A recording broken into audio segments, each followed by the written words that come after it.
Dom Pedro II, o imperador do Brasil. Pedro II foi o segundo e último imperador do Império do Brasil durante 48 anos, de 1840 até sua deposição em 1889. Nascido no Rio de Janeiro, foi o filho mais novo do imperador Pedro I do Brasil e da imperatriz Dona Maria Leopoldina de Áustria e, portanto, membro do ramo brasileiro da Casa de Bragança. A abdicação do pai e sua viagem para a Europa tornaram Pedro imperador com apenas 5 anos. Passou a maior parte de sua infância e adolescência estudando em preparação para imperar. Suas experiências com intrigas palacianas e disputas políticas durante este período tiveram grande impacto na formação de seu caráter. Herdando um império no limiar da desintegração, Pedro II consolidou a unificação do Brasil. Sob seu governo, o país também foi vitorioso em 3 conflitos internacionais,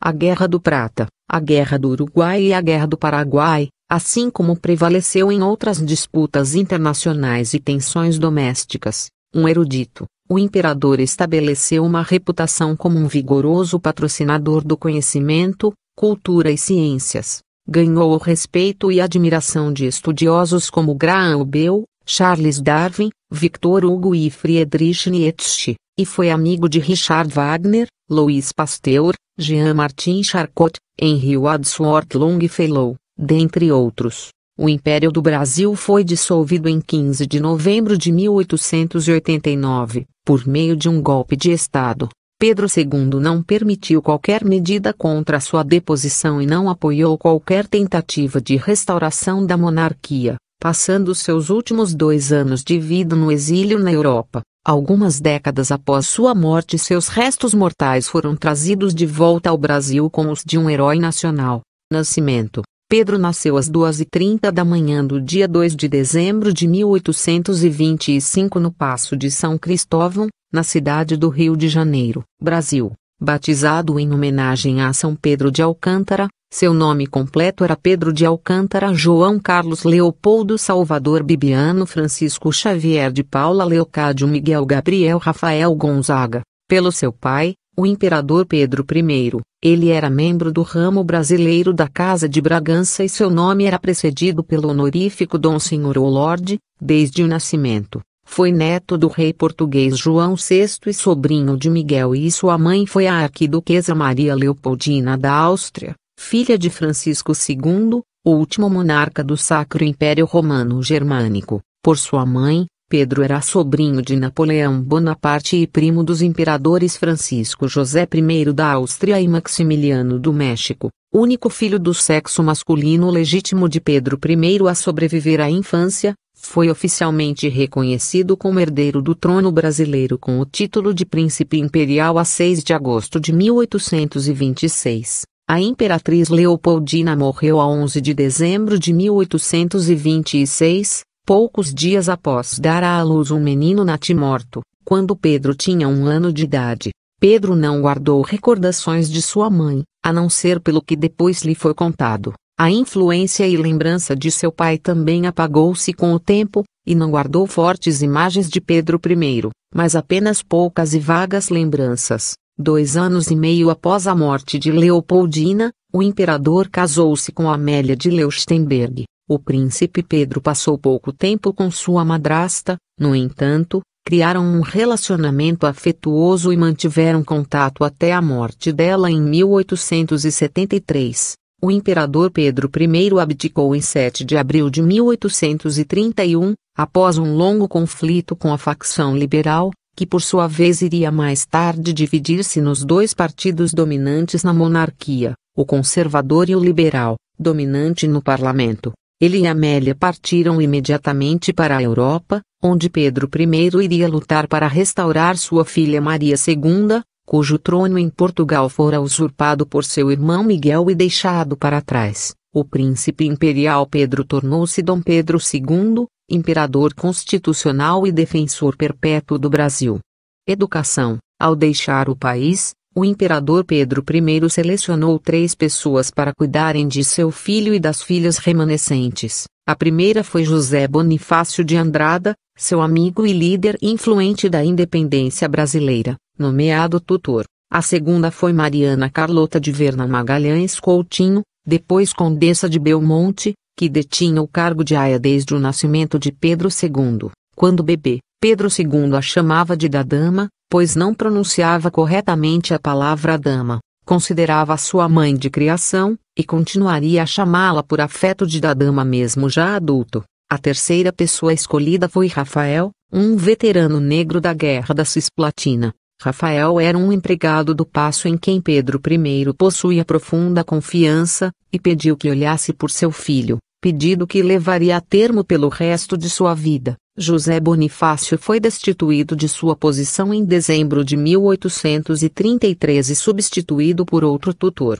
Pedro II passava os dias estudando, com apenas 2 horas livres para recreação. Acordava às 6h30 da manhã e começava seus estudos às 7, continuando até às 10 da noite, quando ia para a cama. Tomou-se grande cuidado em sua educação para formar valores e personalidade diferente da impulsividade e irresponsabilidade demonstradas por seu pai. Sua paixão por leitura lhe permitiu assimilar qualquer informação. Pedro II não era um gênio, mas inteligente e com grande capacidade para acumular conhecimento facilmente. O imperador teve uma infância solitária e infeliz. A perda súbita de seus pais o assombraria por toda a vida. Ele teve poucos amigos de sua idade e o contato com suas irmãs era limitado. O ambiente em que foi criado tornou-o tímido e carente, enxergando nos livros refúgio e fuga do mundo real. Coroação antecipada. A elevação de Pedro II ao trono imperial em 1831 levou a um período de crises, o mais conturbado da história do Brasil. Uma regência foi criada para governar em seu lugar até que atingisse a maioridade. Disputas entre facções políticas resultaram em diversas rebeliões e levaram a uma situação instável, quase anárquica, sob os regentes. A possibilidade de diminuir a idade em que o jovem imperador seria considerado maior de idade, ao invés de esperar até que completasse 18 anos de idade em 2 de dezembro de 1843, era levada em consideração desde 1835. A ideia era apoiada, de certa forma, pelos 2 principais partidos políticos. Acreditava-se que aqueles que o auxiliassem a tomar as rédeas do poder estariam em posição para manipular o jovem inexperiente. Aqueles políticos que haviam surgido na década de 1830 haviam se tornado familiares aos perigos de governar. De acordo com o historiador Roderick J. Barman, eles haviam perdido toda a fé em sua habilidade para governar o país por si só. Eles aceitaram Pedro II como uma figura de autoridade cuja presença era indispensável à sobrevivência do país. O povo brasileiro também apoiava a diminuição da maioridade, e consideravam Pedro II símbolo vivo da união da pátria. Esta posição deu a ele, aos olhos do público, uma autoridade maior do que a de qualquer regente. Aqueles que defendiam a imediata declaração de maioridade de Pedro II passaram uma moção requisitando ao imperador que assumisse poderes plenos. Uma delegação foi enviada a São Cristóvão para perguntar se Pedro II aceitaria ou rejeitaria a declaração antecipada de sua maioridade. Ele respondeu timidamente que sim quando perguntado se desejaria que a maioridade fosse diminuída, e já quando indagado se desejaria que viesse a ter efeito naquele momento ou preferiria esperar até o seu aniversário em dezembro.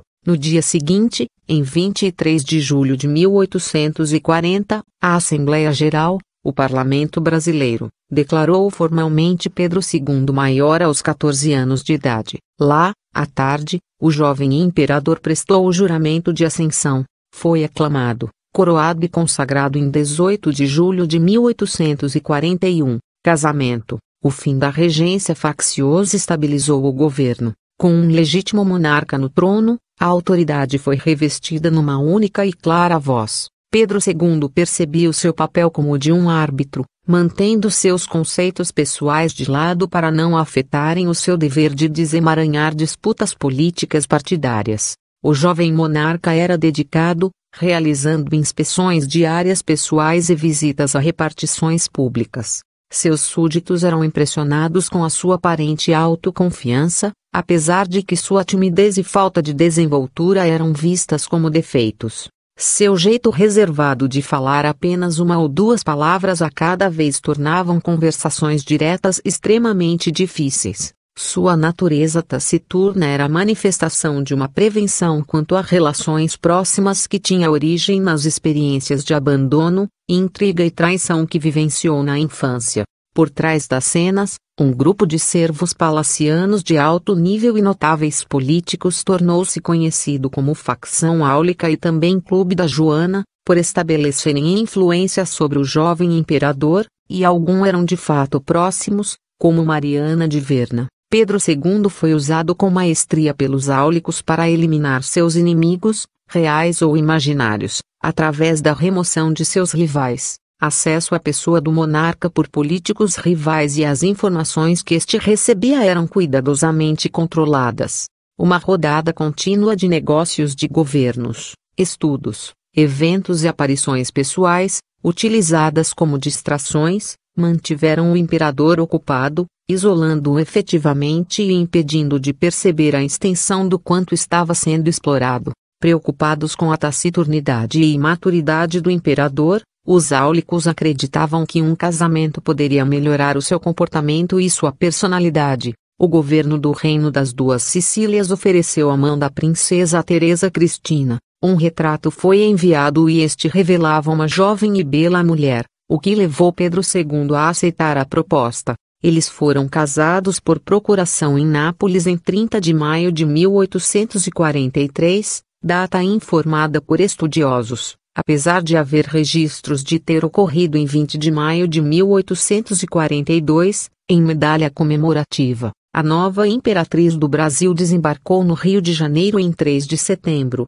Ao vê-la pessoalmente, o imperador aparentou estar claramente decepcionado. A pintura que havia recebido era claramente uma idealização. A Teresa Cristina real era baixa, um pouco acima do peso, coxa e apesar de não ser feia, também não era bonita. Ele fez pouco para esconder sua desilusão. Um observador afirmou que ele deu as costas a Teresa Cristina, outro disse que ele estava tão chocado que precisou sentar, e é possível que ambos tenham ocorrido. Naquela noite Pedro II chorou e reclamou para Mariana de Verna: "Eles me enganaram, da dama." Foram necessárias horas para convencê-lo de que o dever exigia que ele seguisse em frente com o matrimônio. Uma celebração nupcial, com a ratificação dos votos tomados por procuração e o conferimento de uma bênção nupcial, ocorreu no dia seguinte, 4 de setembro, estabelecimento da autoridade imperial. Por volta de 1846 Pedro II já havia amadurecido fisicamente e mentalmente.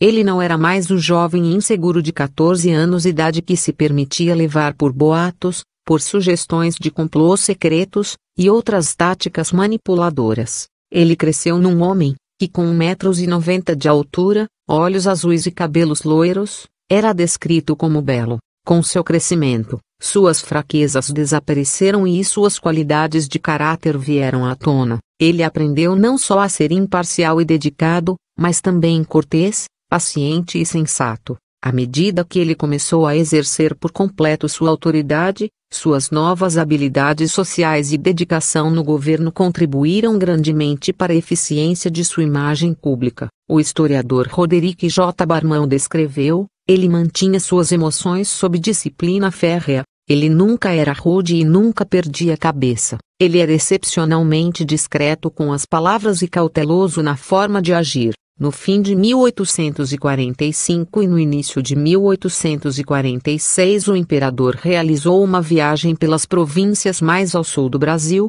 passando por São Paulo, do qual o atual Paraná então fazia parte, Santa Catarina e Rio Grande do Sul. Ele ficou surpreso pela recepção entusiástica e calorosa que recebeu em todas as províncias. Este sucesso o encorajou, pela primeira vez na vida, a agir de forma confiante por iniciativa e juízos próprios. Mais importante, este período viu o fim da facção áulica. Pedro II eliminou com sucesso toda e qualquer influência que os áulicos detinham ao removê-los de seu círculo íntimo ao mesmo tempo em que evitava uma perturbação pública. Pedro II enfrentou 3 graves crises entre 1848 e 1852. O primeiro teste veio com uma confrontação ao tráfico ilegal de escravos provenientes do continente africano. Este havia sido legalmente extinto como parte de um tratado com a Grã-Bretanha. O tráfico permaneceu inalterado, no entanto,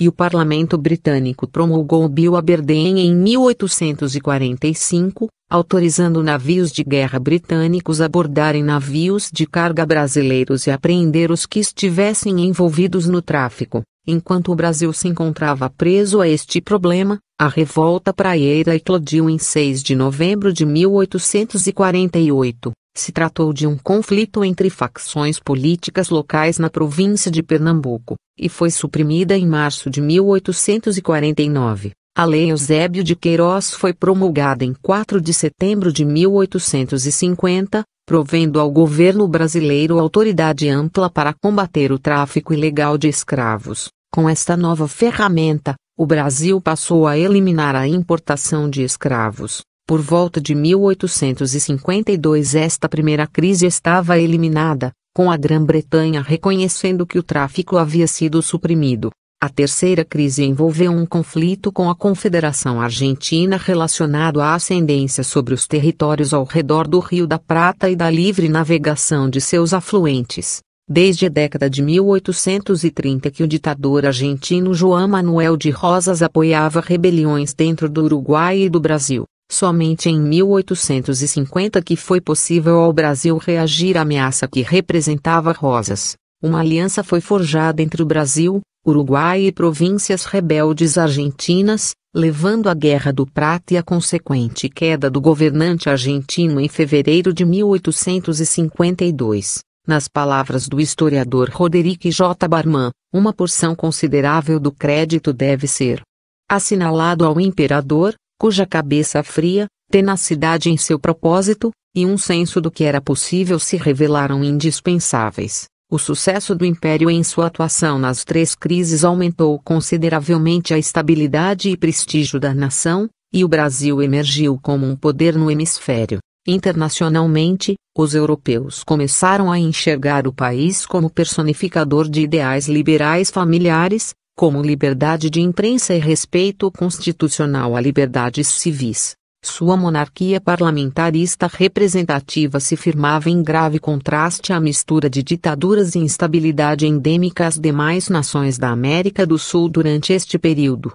Pedro II e a política. No início da década de 1850, o Brasil gozava de estabilidade interna e de prosperidade econômica. A nação estava sendo ligada de um ponto a outro através de linhas férreas, telegráficas e de navios a vapor, unindo-a em uma única entidade. Na opinião pública em geral, tanto doméstica quanto externa, esses feitos eram possíveis devido a duas razões: ao seu governo como uma monarquia e pela personalidade de Pedro II. Pedro II não era nenhuma figura ornamental como os monarcas da Grã-Bretanha e nem um autocrata à maneira dos czares russos. O imperador exercia poder através da cooperação com políticos eleitos, interesses econômicos e apoio popular. Esta interdependência e interação fizeram muito para influenciar a direção do reinado de Pedro II.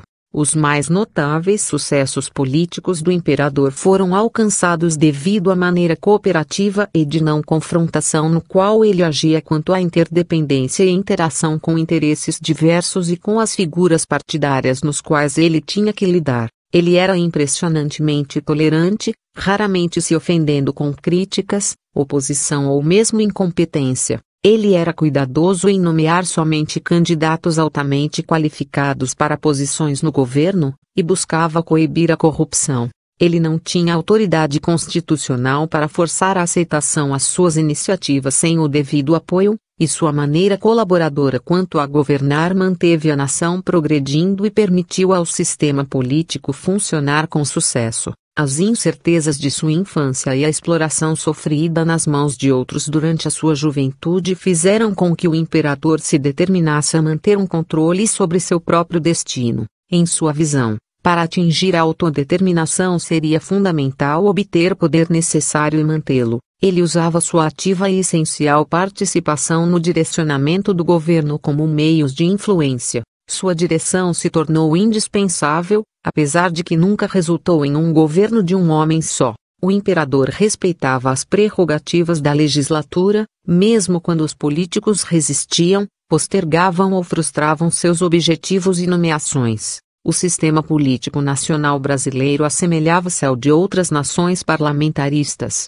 O imperador, como chefe de Estado, pediria a um membro do Partido Conservador ou do Partido Liberal para formar um gabinete. O outro partido formaria a oposição na legislatura, como contrapeso ao novo governo. Em seu manejo dos dois partidos, ele tinha que manter uma reputação de imparcialidade, trabalhar de acordo com a vontade popular, e evitar qualquer imposição flagrante de sua vontade na cena política. A presença ativa de Pedro II na cena política era parte importante da estrutura do governo, que também incluía o gabinete de ministros, a Câmara dos Deputados e o Senado. Os últimos dois formavam a Assembleia Geral ou o Parlamento. A maior parte dos políticos apreciavam e apoiavam o papel do imperador. Muitos haviam vivido durante o período regencial, quando a falta de um monarca que poderia manter-se acima de interesses, vida doméstica. O casamento de Pedro II e Teresa Cristina começou mal. Com maturidade, paciência, e o nascimento de seu primeiro filho, Afonso, o relacionamento melhorou. Mais tarde Teresa Cristina teve outros 3 filhos, Isabel, em 1846, Leopoldina, em 1847, e por último, Pedro, em 1848. Contudo, ambos os meninos morreram na infância, o que devastou o imperador. Além de sofrer como pai, sua visão do futuro do império mudou completamente. Apesar de sua afeição por suas filhas, ele não acreditava que a princesa Isabel, apesar de sua herdeira, teria qualquer chance real de prosperar no trono. Ele acreditava que o seu sucessor precisava ser um homem para que a monarquia fosse viável. Ele passou cada vez mais a enxergar o sistema imperial como inexoravelmente preso a si, que não sobreviveria à sua morte. Isabel e sua irmã receberam uma educação excepcional, apesar de não terem sido preparadas para governar sobre a nação. Pedro II excluía deliberadamente Isabel da participação nos negócios e decisões de governo. Por volta de 1850, Pedro II começou a ter casos discretos com outras mulheres. A mais famosa e duradoura dessas relações envolveu Luísa Margarida de Barros Portugal, Condessa de Barral, com quem ele formou uma relação de amizade romântica e íntima, mas não adúltera, posteriormente nomeando uma de suas filhas em novembro de 1856. Por toda sua vida, o imperador manteve a esperança de encontrar a sua alma gêmea, algo que ele sentia ter sido roubado de si ao ser obrigado a casar por razões de Estado com uma mulher pela qual ele nunca teve paixão. Isto é apenas um dos exemplos que ilustram a dupla personalidade do imperador, uma que era Dom Pedro II, que levava com afinco o seu dever no papel de imperador que o destino havia lhe imposto, e outra que era Pedro de Alcântara, que considerava o cargo imperial um fardo ingrato e que estava mais feliz nos mundos da literatura e da ciência. Pedro II era o que atualmente se considera um trabalhador compulsivo, e sua rotina era exigente. Ele normalmente acordava às 7 da manhã e não dormia antes das 2 da madrugada do dia seguinte. Seu dia inteiro era reservado aos negócios de Estado e o pouco tempo livre disponível era gasto lendo e estudando. O imperador vestia diariamente uma simples casaca, calça e gravata pretas. Para ocasiões especiais ele usava o uniforme de gala e só aparecia vestido com o manto imperial e portando a coroa e cetro 2 vezes ao ano na abertura e encerramento da Assembleia Geral. Pedro II obrigava políticos e funcionários públicos a seguirem seus exemplos de padrões exigentes.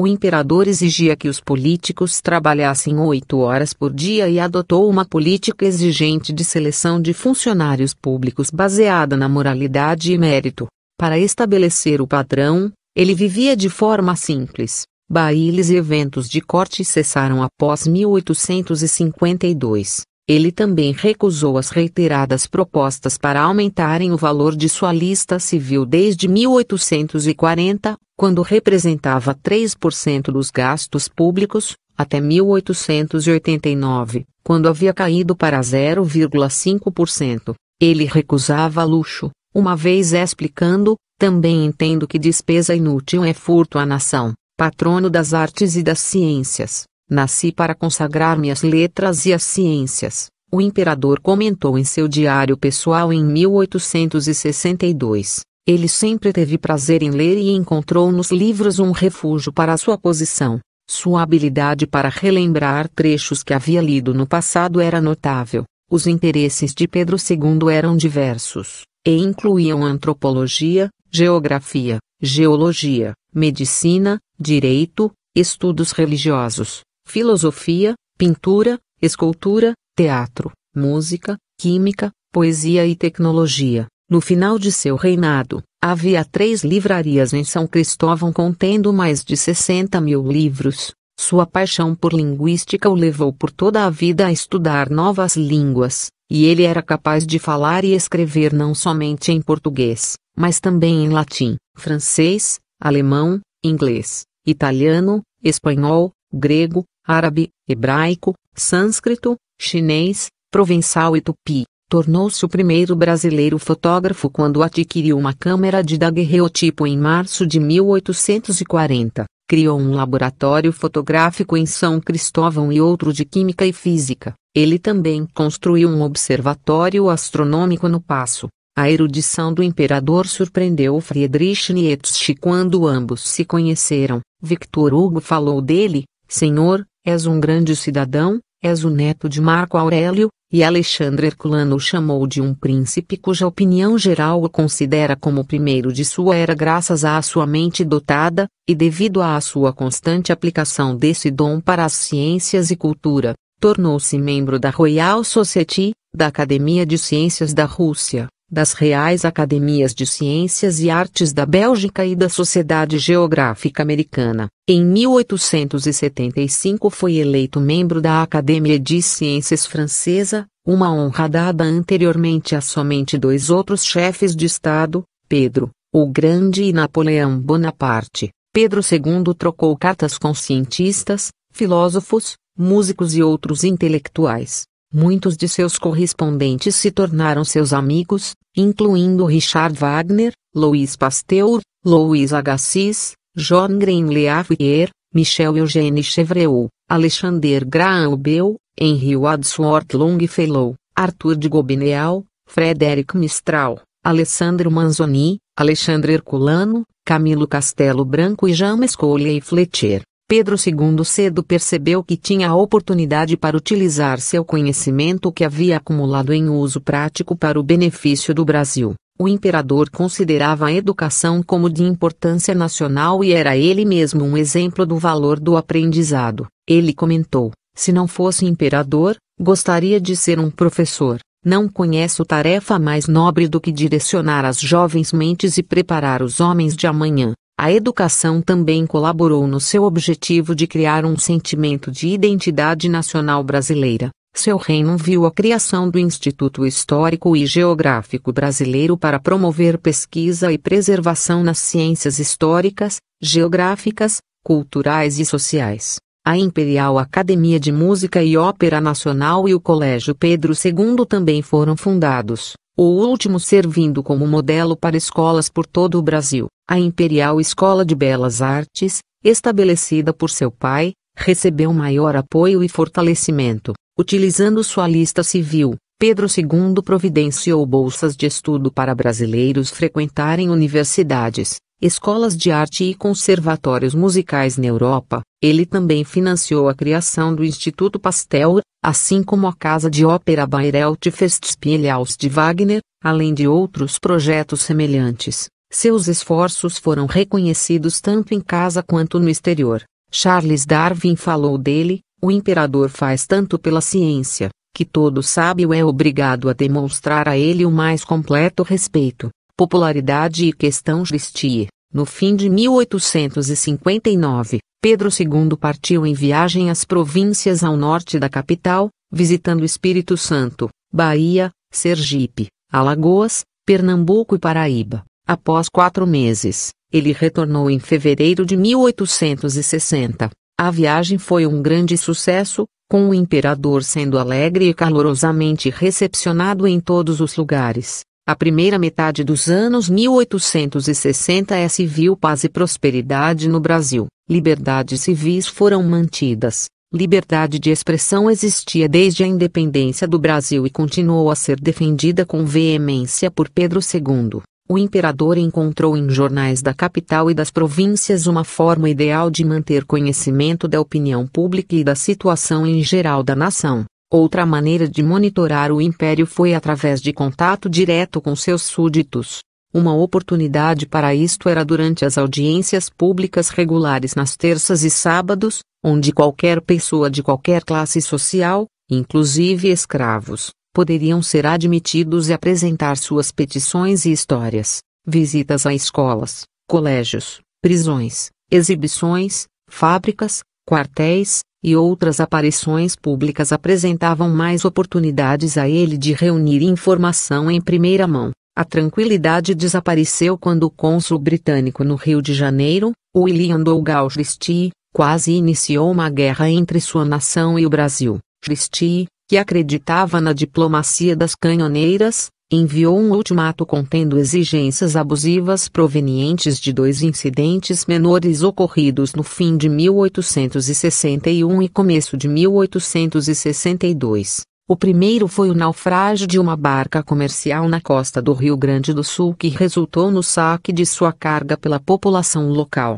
O segundo foi a prisão de dois oficiais britânicos embriagados que causavam distúrbios nas ruas do Rio. O governo brasileiro se recusou a ceder, e Christie enviou ordens para que navios de guerra britânicos capturassem embarcações mercantes brasileiras como indenização. A Marinha do Brasil foi preparada para o conflito iminente. Foi ordenada a compra de artilharia costeira, assim como de encouraçados, e as defesas nas costas tiveram permissão para atirar contra qualquer navio de guerra britânico que tentasse capturar embarcações mercantes brasileiras. Pedro II foi a maior razão da resistência do Brasil. Ele rejeitou qualquer sugestão para que o país cedesse. A resposta veio com surpresa para Christie, que mudou seu tom e propôs um acordo pacífico através de arbitragem internacional. O governo brasileiro apresentou suas demandas e, ao ver a recusa do governo britânico, cortou relações diplomáticas com o Reino Unido em junho de 1863. Guerra do Paraguai. Primeiro voluntário da pátria. Com a ameaça de guerra com a Grã-Bretanha, o Brasil teve que dirigir suas atenções para suas fronteiras ao sul. Outra guerra civil havia começado no Uruguai, jogando seus dois partidos políticos um contra o outro. O conflito interno levou ao assassinato de brasileiros e ao saque de suas propriedades no Uruguai. O governo brasileiro decidiu intervir, temeroso de aparentar fraqueza frente à possibilidade de conflito com os britânicos.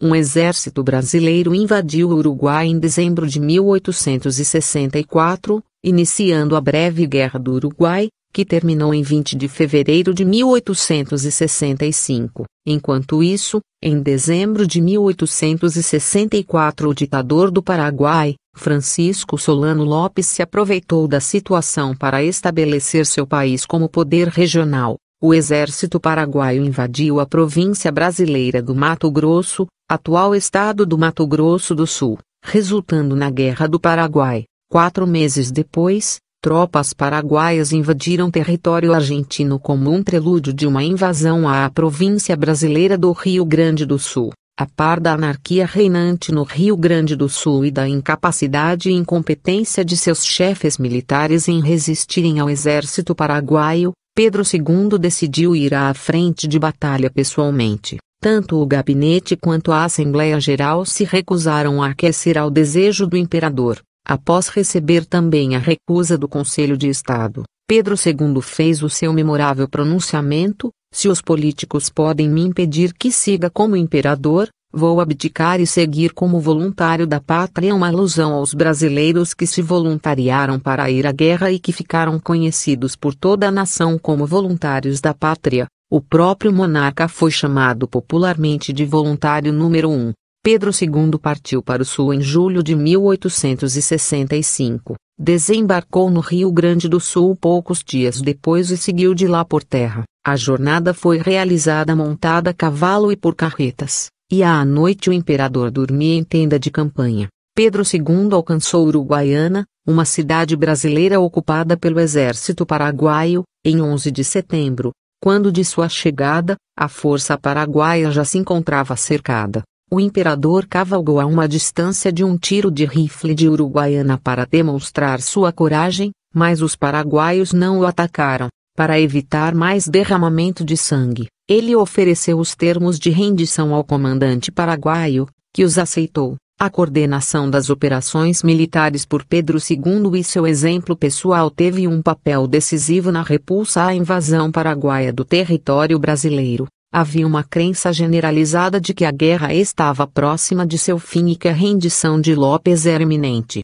Antes de partir de Uruguaiana, ele recebeu o embaixador britânico Arthur Neton, que se desculpou publicamente em nome da Rainha Vitória e do governo britânico pela crise entre os dois impérios. O imperador considerou suficiente esta vitória diplomática sobre a mais poderosa nação do mundo e reatou relações amistosas entre as duas nações. Ele retornou ao Rio de Janeiro e foi recebido com enormes celebrações. Conclusão da guerra contra todas as expectativas. A guerra prosseguiu por 5 anos. Durante este período, o tempo e a energia de Pedro II foram dedicados ao conflito. Ele se ocupou no recrutamento e equipamento de tropas para reforçar as linhas de frente de batalha, e na construção de novos navios de guerra. Ao mesmo tempo procurou impedir que querelas entre os partidos políticos prejudicassem o esforço de guerra. Sua recusa em aceitar qualquer resultado que não a total vitória sobre o inimigo foi essencial para o resultado final da guerra. Sua tenacidade foi recompensada com a notícia de que López morrera em batalha em 1 de março de 1870, levando ao fim do conflito bélico.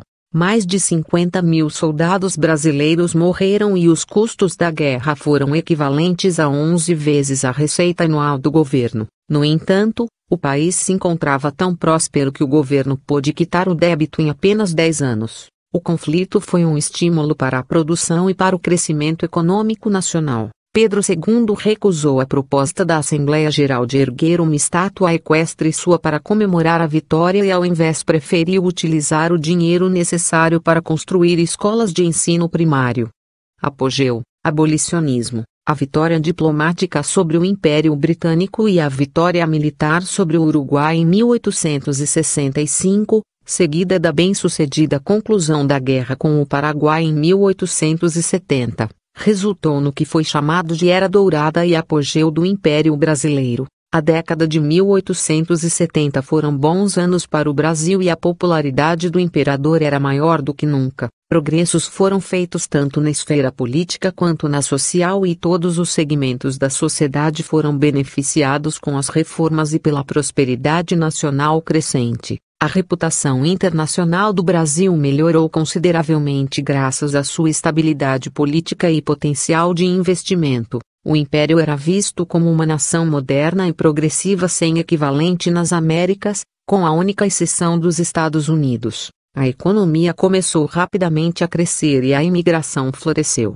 Estradas de ferro, navegação e outros projetos de modernização foram adotados. Com a escravidão fadada à extinção e outras reformas projetadas, as perspectivas de avanços morais e materiais pareciam vastas. Em 1870, poucos brasileiros eram contrários à escravidão, e ainda menos brasileiros opunham-se publicamente a ela. Pedro II era um dos poucos que o faziam, considerando a escravidão uma vergonha nacional. O imperador nunca possuiu escravos. Em 1823, escravos formavam 29% da população brasileira, mas essa porcentagem caiu para 15,2% em 1872. A abolição da escravatura era um assunto delicado no Brasil. Escravos eram usados por todos, do mais rico ao mais pobre. Pedro II desejava por fim à escravidão gradualmente para pouco impactar a economia nacional. Ele conscientemente ignorava o crescente prejuízo político à sua imagem e à monarquia em consequência de seu suporte à escravidão. o imperador não tinha autoridade constitucional para diretamente intervir e pôr fim na escravidão. Precisaria usar todos seus esforços para convencer, influenciar e ganhar suporte entre os políticos para atingir sua meta. Seu primeiro movimento público contra a escravidão ocorreu em 1850, quando ameaçou abdicar a menos que a Assembleia Geral declarasse o tráfico negreiro no Atlântico ilegal. Após a fonte estrangeira do fornecimento de novos escravos ter sido eliminada, Pedro II dedicou sua atenção no começo dos anos 1860 em remover a fonte restante, a escravidão de crianças nascidas como escravos. A legislação foi feita através de sua iniciativa, mas o conflito com o Paraguai atrasou a discussão da proposta na Assembleia Geral. Pedro II abertamente pediu a gradual erradicação da escravidão na fala do trono em 1867. Foi pesadamente criticado, e seu movimento foi condenado como suicídio nacional. Opositores frequentemente diziam que a abolição era seu desejo pessoal e não o desejo da nação. Por fim, foi decretada a Lei do Ventre Livre em 28 de setembro de 1871, sob a qual todas as crianças nascidas de mulheres escravas após aquela data eram consideradas livres. Viagem à Europa e Norte da África. Em 25 de maio de 1871 o imperador e sua esposa viajaram à Europa. Ele há tempo ansiava por férias no exterior. Quando chegou a notícia de que sua filha mais nova, a princesa Leopoldina, então com 23 anos, havia morrido de tifo em Viena, ele finalmente encontrou um motivo forte para partir. Ao chegar em Lisboa, imediatamente dirigiu-se ao Palácio das Janelas Verdes, onde encontrou-se com sua madrasta, Amélia de Leuchtenberg, que não via há 40 anos. O encontro foi emocionante e Pedro escreveu no seu diário: "Eu chorei de felicidade e também de dor por ver minha mãe tão afetuosa para comigo, mas também por vê-la tão idosa e doente." Em seguida ele visitou a Espanha, a Grã-Bretanha, a Bélgica, a Alemanha, Áustria, Itália, Egito, Grécia, Suíça e França. Em Coburgo visitou a tumba de sua filha. Sua impressão sobre a viagem foi de um tempo de alívio e liberdade. Viajando com o nome de Pedro de Alcântara, insistia em ser tratado informalmente e em parar apenas em hotéis. Passava seus dias em passeios e encontrando com cientistas e outros intelectuais com quem partilhava interesses. A viagem foi um sucesso, e suas maneiras nobres e sua curiosidade valeram-lhe notícias respeitosas nas nações que visitou. Este prestígio aumentou quando chegaram à Europa as notícias sobre a aprovação da Lei do Ventre Livre. Ele e sua comitiva voltaram em triunfo ao Brasil em 31 de março de 1872. A questão religiosa. Logo após retornar ao Brasil, Pedro II enfrentou uma crise inesperada. Por muito tempo o clero brasileiro fora mal preparado e indisciplinado, além de sofrer com a falta de membros suficientes, levando a uma grande perda de prestígio à Igreja Católica. O governo imperial realizou um programa de reformas com o intuito de corrigir essas deficiências, seguindo uma tendência liberal. Como o catolicismo era religião do Estado, o governo exercia um grande controle sobre os assuntos da Igreja, pois pagava os salários dos clérigos, nomeava párocos e bispos, ratificava bulas papais e supervisionava seminários. O governo selecionava bispos que satisfizessem seus critérios quanto ao preparo intelectual, o apoio às reformas liberais e à adequação moral. No entanto, à medida que mais homens fiéis ao Estado vieram a preencher as fileiras clericais, maior se tornou o ressentimento quanto ao controle do governo sobre a Igreja. Os bispos de Olinda e Belém, nas províncias de Pernambuco e Pará, respectivamente, eram dois membros da nova geração de clérigos zelosos e bem preparados. Eles haviam sido influenciados pelas decisões e a situação que envolvia o papado e os católicos na época, especialmente a ênfase antiliberal do Concílio Vaticano, e em 1872, eles ordenaram a expulsão dos maçons das Irmandades Leigas. Embora a maçonaria europeia tenha frequentemente tendido para o ateísmo e anticlericalismo, as coisas eram diferentes na vertente brasileira, onde a adesão a ordens maçônicas era comum. Embora Pedro II não tenha sido maçom, Um ministério chefiado pelo Visconde do Rio Branco tentou em 2 ocasiões distintas convencer os bispos a revogar suas ordens, mas eles se recusaram. Isto levou a seu julgamento pelo Superior Tribunal de Justiça. Em 1874, eles foram condenados a 4 anos de prisão com trabalho forçado, embora o imperador tenha imediatamente comutado para a prisão simples. Pedro II teve uma participação decisiva na crise ao apoiar inequivocamente o governo. Ele era um adepto consciente do catolicismo, o qual enxergava como um importante difusor de valores civilizatórios e cívicos. Conquanto evitasse qualquer coisa que pudesse vir a ser considerado pouco ortodoxo, ele nunca se sentiu restringido em pensar e agir livremente. O imperador aceitou ideias novas, tais como a teoria da evolução de Charles Darwin, sobre a qual ele afirmara que as leis que ele, Darwin, descobrira engrandecem o Criador. Foi moderado em suas crenças religiosas, mas não tolerava o desrespeito às leis e à autoridade do governo.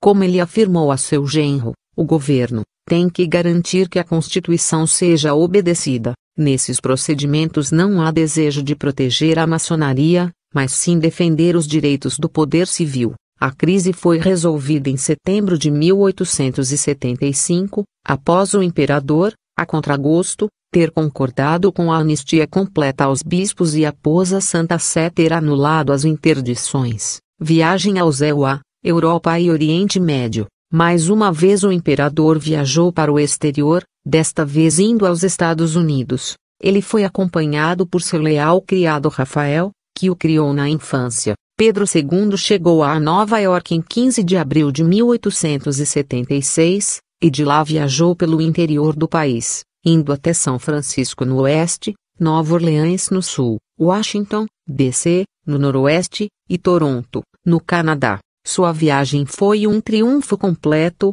tendo Pedro II causado uma profunda impressão no povo americano por sua simplicidade e gentileza. Depois atravessou o Atlântico, onde visitou a Dinamarca, Suécia, Finlândia, Rússia, o Império Otomano e a Grécia. Em sequência foi para a Terra Santa, Egito, Itália, Áustria, Alemanha, França, Grã-Bretanha, Países Baixos, Suíça e Portugal. Ele voltou ao Brasil em 22 de setembro de 1877. As viagens de Pedro II ao exterior causaram um profundo impacto psicológico. Enquanto viajava, estava praticamente livre das restrições impostas pelo seu cargo. Sob o pseudônimo Pedro de Alcântara, ele aproveitava a satisfação de se mover como uma pessoa comum, até mesmo viajando por trem apenas com sua esposa. Apenas quando viajava para fora era que o imperador podia se desvencilhar das formalidades e exigências da vida que conhecia no Brasil. Se tornou mais difícil se readaptar às suas rotinas como chefe de Estado ao retornar. Com a morte prematura de seus filhos do sexo masculino, a fé do imperador no futuro da monarquia se evaporara. Suas viagens para o exterior agora o tornaram ressentido do peso que o destino colocara em seus ombros quando era apenas uma criança de 5 anos de idade. Se antes ele não tinha interesse em assegurar o trono para a próxima geração, agora ele não tinha interesse sequer em mantê-lo em seu tempo de vida. Declínio e queda, decadência. Na década de 1880 o Brasil continuou a prosperar e a diversidade social aumentou notavelmente, testemunhando inclusive o primeiro movimento pelos direitos da mulher. Por outro lado, as cartas que Pedro II escreveu neste período revelam um homem cansado do mundo, cada vez mais alienado e pessimista. Ele permanecia fiel às suas obrigações como chefe de Estado e era meticuloso em seu cumprimento, apesar de frequentemente sem entusiasmo. Por causa do crescente indiferentismo do imperador pela sorte do destino do regime e por sua falta de atitude em defesa do sistema imperial quando ele começou a ser questionado, historiadores têm atribuído a principal, talvez única, responsabilidade pela queda da monarquia a Pedro II. Após a sua experiência com os perigos e obstáculos de governo, as figuras políticas que surgiram na década de 1830 olharam para o imperador como provedor de uma fonte fundamental de autoridade essencial tanto para governar quanto para a sobrevivência nacional. Estes velhos estadistas morreram ou se retiraram da vida pública até que, Nos anos 1880, eles haviam sido quase todos substituídos por uma geração mais nova de políticos que não haviam experienciado os primeiros anos do reinado de Pedro II, quando perigos internos e externos ameaçaram a existência da nação. Eles haviam apenas conhecido uma administração estável e prosperidade. Em grande contraste com aqueles da era anterior, a nova geração não via razão para manter e defender a instituição imperial como força benéfica unificadora para a nação. O papel de Pedro II em atingir uma era de unidade nacional, estabilidade e bom governo eram agora ignorados e desconsiderados pelas elites dirigentes. Por seu sucesso, o imperador havia tornado sua posição desnecessária. A falta de um herdeiro que pudesse prover de forma possível uma nova direção para a nação também diminuiu as perspectivas a longo termo para a continuação da monarquia brasileira. O imperador amava sua filha Isabel, mas ele considerava a ideia de uma sucessora feminina como contrária ao papel requerido de um governante do Brasil. Ele enxergava a morte de seus 2 filhos homens como um sinal de que o império estava destinado a ser suplantado. A resistência a aceitar uma mulher governante também era compartilhada pela classe política. Apesar da Constituição permitir a sucessão feminina ao trono, o Brasil ainda era um país bastante tradicional, e apenas um sucessor masculino era percebido como capaz de ser um chefe de Estado. O republicanismo era um credo elitista que nunca floresceu no Brasil, e que tinha pouco apoio nas províncias. Mas uma ameaça séria à monarquia foi a combinação de ideias republicanas e a disseminação do positivismo entre os oficiais de baixa e média patente no exército, o que levou à indisciplina nas tropas. Eles sonhavam com uma república ditatorial que acreditavam ser superior à monarquia democrática liberal. Abolição e golpe de Estado. Em junho de 1887, a saúde do imperador havia declinado consideravelmente, e seus médicos sugeriram que ele buscasse tratamento na Europa. Enquanto em Milão, passou 2 semanas entre a vida e a morte, recebendo até mesmo a extrema-unção. Em 22 de maio de 1888, acamado e ainda se recuperando, recebeu a notícia de que a escravidão havia sido abolida no Brasil. Com voz fraca e lágrimas nos olhos, murmurou: "Demos graças a Deus, grande povo", e desatou a chorar copiosamente. Pedro II retornou e desembarcou no Rio de Janeiro em 22 de agosto de 1888. O país inteiro o recebeu com um entusiasmo jamais visto. Da capital, das províncias, de todos os lugares, chegaram provas de afeição e veneração. Com a devoção expressada pelos brasileiros com o retorno do imperador e da imperatriz da Europa, a monarquia aparentava gozar de apoio inabalável e parecia estar no ápice de sua popularidade. A nação brasileira desfrutava de grande prestígio no exterior durante os anos finais do Império, e havia se tornado uma potência emergente no cenário internacional.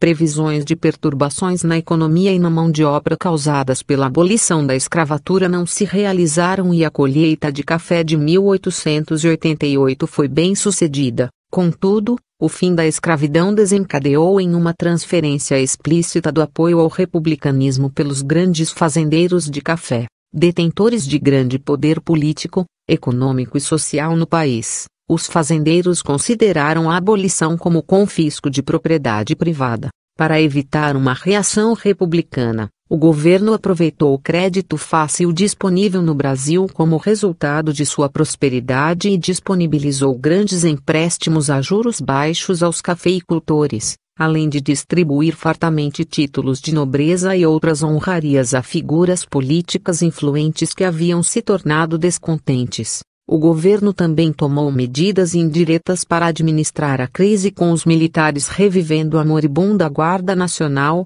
que então existia praticamente apenas no papel. As medidas tomadas pelo governo alarmaram os republicanos civis e os militares positivistas. Estes entenderam as ações do governo como uma ameaça aos seus propósitos, o que os incitou à reação. A reorganização da Guarda Nacional foi iniciada pelo gabinete em agosto de 1889, e a criação de uma força rival levou os dissidentes no corpo de oficiais do exército a cogitarem atos extremos. Para ambos os grupos, republicanos e militares dissidentes, havia se tornado um caso de agora ou nunca. Apesar de não haver desejo entre a maior parte da população brasileira para uma mudança na forma de governo, os republicanos civis passaram a pressionar os oficiais civis a derrubar a monarquia. Em 15 de julho de 1889, o imperador Dom Pedro II sofreu um atentado a tiros quando saía de um teatro no centro do Rio de Janeiro. Quando já estava em sua carruagem, ouviu-se um grito de Viva a República, e em seguida o jovem Adriano Augusto do Vale sacou uma arma e atirou na sua direção. A bala não atingiu o imperador e o responsável pelo atentado fora preso horas depois. Não ficou comprovado se o jovem possuía, de fato, ligações políticas com algum grupo republicano. Os positivistas realizaram um golpe de Estado em 15 de novembro de 1889 e instituíram uma república. As poucas pessoas que presenciaram o acontecimento não perceberam que se tratava de uma rebelião. A historiadora Lídia Bezolchetti afirmou que, raramente uma revolução havia sido tão minoritária. Durante todo o processo, Pedro II não demonstrou qualquer emoção, como se não se importasse com o desenlace. Ele rejeitou todas as sugestões para debelar a rebelião feitas por políticos e militares. Quando soube da notícia de sua deposição, simplesmente comentou: "Se assim é, será a minha aposentadoria. Trabalhei demais e estou cansado. Agora vou descansar." Ele e sua família foram mandados para o exílio na Europa, partindo em 17 de novembro. Exílio e legado. Últimos anos. Houve resistência monarquista significante após a queda do Império, a qual foi sempre reprimida. Distúrbios contra o golpe ocorreram, assim como batalhas renhidas entre tropas monarquistas do exército contra milícias republicanas. O novo regime suprimiu com rápida brutalidade e total desdenho por todas as liberdades civis quaisquer tentativas de criar um partido monarquista ou de publicar jornais monarquistas. A imperatriz Teresa Cristina faleceu na cidade do Porto, 3 semanas após a sua chegada à Europa, e Isabel e sua família se mudaram para outro lugar enquanto seu pai se estabeleceu em Paris. Seus últimos 2 anos de vida foram solitários e melancólicos, vivendo em hotéis modestos com quase nenhum recurso, ajudado financeiramente pelo seu amigo Conde de Alves Machado, e escrevendo em seu diário sobre sonhos em que lhe era permitido retornar ao Brasil. Certo dia realizou um longo passeio pelo Rio Sena em carruagem aberta, apesar da temperatura extremamente baixa. Ao retornar para o Hotel Bedford à noite, sentiu-se resfriado. A doença evoluiu nos dias seguintes até tornar-se uma pneumonia. O estado de saúde de Pedro II rapidamente piorou até a sua morte às 0h35 da manhã do dia 5 de dezembro de 1891. Suas últimas palavras foram: "Deus que me conceda esses últimos desejos, paz e prosperidade para o Brasil." Enquanto preparavam seu corpo, um pacote lacrado foi encontrado no quarto com uma mensagem escrita pelo próprio imperador: "É terra de meu país, desejo que seja posta no meu caixão. Se eu morrer fora de minha pátria." O pacote, que continha a terra de todas as províncias brasileiras, foi colocado dentro do caixão. A princesa Isabel desejava realizar uma cerimônia discreta e íntima, mas acabou por aceitar o pedido do governo francês de realizar um funeral de Estado. No dia seguinte, milhares de personalidades compareceram à cerimônia realizada na igreja de La Madeleine. Além da família de Pedro II, estavam o ex-rei Francisco II das Duas Sicílias, a ex-rainha Isabel II da Espanha, Luís Felipe, conde de Paris, e diversos outros membros da realeza europeia.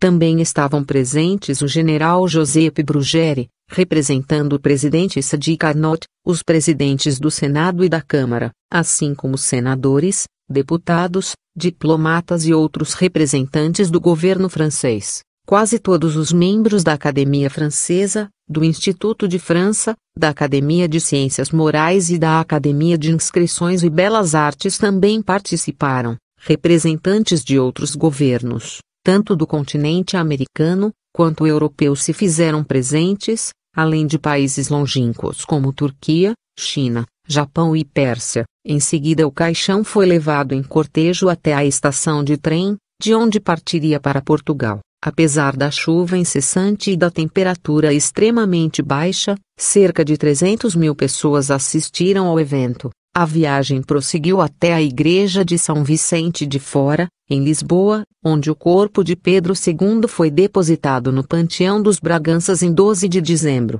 Os membros do governo republicano brasileiro, temerosos da grande repercussão que tivera a morte do imperador, negaram qualquer manifestação oficial. Contudo, o povo brasileiro não ficou indiferente ao falecimento de Pedro II, pois a repercussão no Brasil foi também imensa, apesar dos esforços do governo para abafar. Houve manifestações de pesar em todo o país, comércio fechado, bandeiras a meio pau, toques de finados, tarjas pretas nas roupas, ofícios religiosos. Foram realizadas missas solenes por todo o país, seguidas de pronunciamentos fúnebres em que se enalteciam de Pedro II e o regime monárquico. Legado. Os brasileiros se mantiveram apegados à figura do imperador popular a quem consideravam um herói e continuaram a vê-lo como o pai do povo personificado. Esta visão era ainda mais forte entre os brasileiros negros ou de ascendência negra, que acreditavam que a monarquia representava a libertação. O fenômeno de apoio contínuo ao monarca deposto é largamente devido a uma noção generalizada de que ele foi um governante sábio, benevolente, austero e honesto. Esta visão positiva de Pedro II, e nostalgia por seu reinado, apenas cresceu à medida que a nação rapidamente caiu sob o efeito de uma série de crises políticas e econômicas que os brasileiros acreditavam terem ocorridas devido à deposição do imperador. Ele nunca cessou de ser considerado um herói popular, mas gradualmente voltaria a ser um herói oficial. Surpreendentemente fortes sentimentos de culpa se manifestaram dentre os republicanos, que se tornaram cada vez mais evidentes com a morte do imperador no exílio. Eles elogiavam Pedro II, que era visto como um modelo de ideais republicanos, e a era imperial, que acreditavam que deveria servir de exemplo a ser seguido pela jovem república. No Brasil, as notícias da morte do imperador despertou um genuíno sentimento de pesar entre aqueles que, embora não simpatizantes da restauração da monarquia, reconheciam tanto os méritos quanto as realizações de seu finado governante. Seus restos mortais, assim como os de sua esposa, foram finalmente trazidos ao Brasil em 1921 a tempo do centenário da independência brasileira em 1922 e o governo desejava dar a Pedro II condizentes aos de chefe de Estado. Um feriado nacional foi decretado e o retorno do imperador como herói nacional foi celebrado por todo o país. Milhares participaram da cerimônia principal no Rio de Janeiro. O historiador Pedro Calmon descreveu a cena: os velhos choravam, muitos ajoelhavam-se, todos batiam palmas. Não se distinguia mais republicanos e monárquicos, eram brasileiros. Esta homenagem marcou a reconciliação do Brasil republicano com o seu passado monárquico. Os historiadores possuem uma grande estima por Pedro II e seu reinado. A literatura historiográfica que trata dele é vasta e, com a exceção do período imediatamente posterior à sua queda, enormemente positiva, e até mesmo laudatória. O imperador Pedro II é considerado por vários historiadores o maior de todos os brasileiros. De uma maneira bem similar aos métodos que foram usados pelos republicanos do começo do século XX, os historiadores apontam as virtudes do imperador como exemplos a serem seguidos, apesar de que nenhum foi longe o bastante para propor a restauração da monarquia. O historiador Richard Graham comentou: a maior parte dos historiadores do século XX, além disso, tem olhado nostalgicamente para o período do reinado de Pedro II, usando suas descrições do império para criticar, às vezes sutilmente, outras vezes nem tanto, os regimes republicanos e ditatoriais subsequentes do Brasil.